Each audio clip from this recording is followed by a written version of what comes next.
अस्सलाम वालेकुम। मैं तुसां दा अपना सिंगर यासर कश्मीरी। ये जी ट्यून है मज़ा काले वालों का, ये सब तो पहला मड़ी गाई हुई ट्यून है। बाद विच एक भरा नसन दे आफत साहब असदुल्ला भाई और अफशर ज़ेबी जी हज़ारे की मशहूर गुलकार है, उस भी बाद विच कापी की मड़ी ट्यून। ये मड़ी अपनी जाती ट्यून है और मड़ी गाई दी ट्यून है। और बाद विच मैं फ़ख्र नाल आखता कि मुझे बहुत बड़ा फ़ख्र है कि हज़ारे के गुलकार इस न चीज़ को कापी कर दें।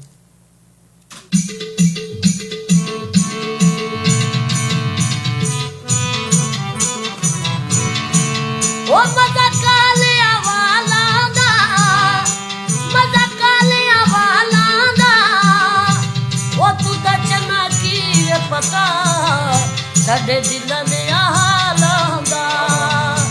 ओ तू दा चना की पता साडे दिलां दे हालां दा।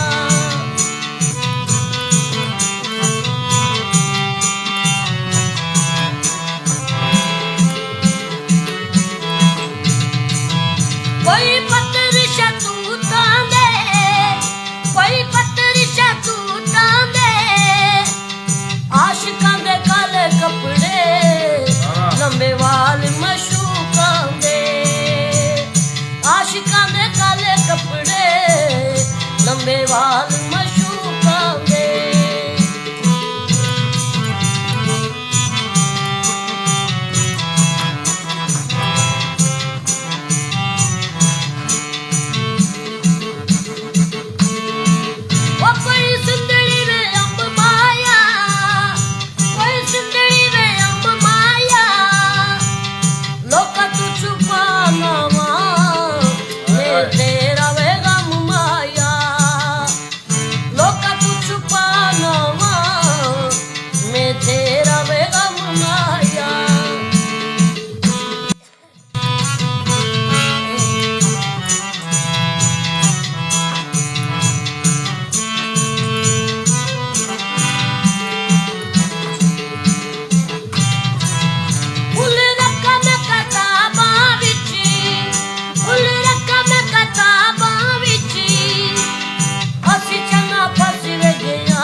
कोई चर